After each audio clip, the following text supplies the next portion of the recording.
Bismillahirrahmanirrahim.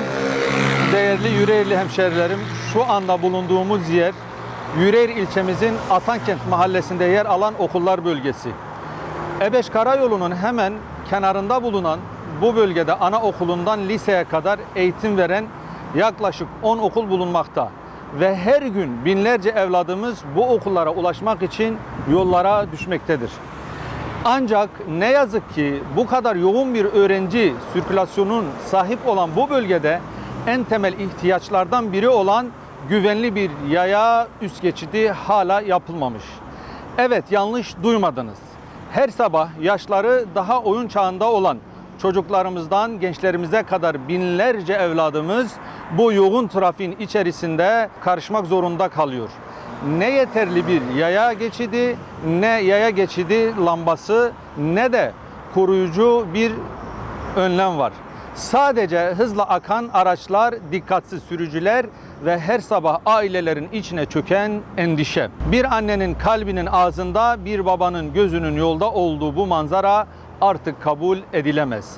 Adana genelinde 2024-2025 eğitim öğretim yılında 475 binin üzerinde öğrenci ders başı yaptı. Atakent Mahallesi ise bu eğitim hareketliliğinin en yoğun merkezlerinden biri konumunda.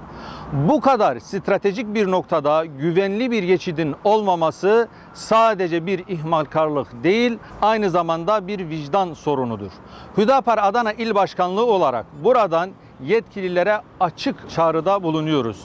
Yeni eğitim öğretim yılı başlamadan önce Atakent okullar bölgesine asansörlü ve modern bir yaya üst geçidi yapılmalıdır.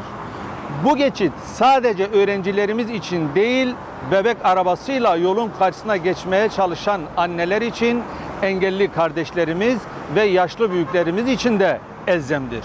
Çünkü mesele yalnızca bir üst geçit yapmak değil, çocukların okul yolunda korkmadan yürüyebilmesini sağlamak, bir annenin içini rahat etmesine, bir babanın güvenle başını yastığa koyabilmesine vesile olmaktır. Bu geçit sadece betonarme bir yapı değil, aynı zamanda toplumsal sorumluluğun ve vicdanın somut bir tezahürü olacaktır. Hüdapar Adana İl Başkanlığı olarak bu çağrının arkasındayız ve takipçisi olacağız. Çünkü biliyoruz ki çocuklarımızın can güvenliği her türlü yatırımın, her türlü planlamanın üzerindedir. Geciken her çözüm telafisi imkansız bir acıya dönüşebilir.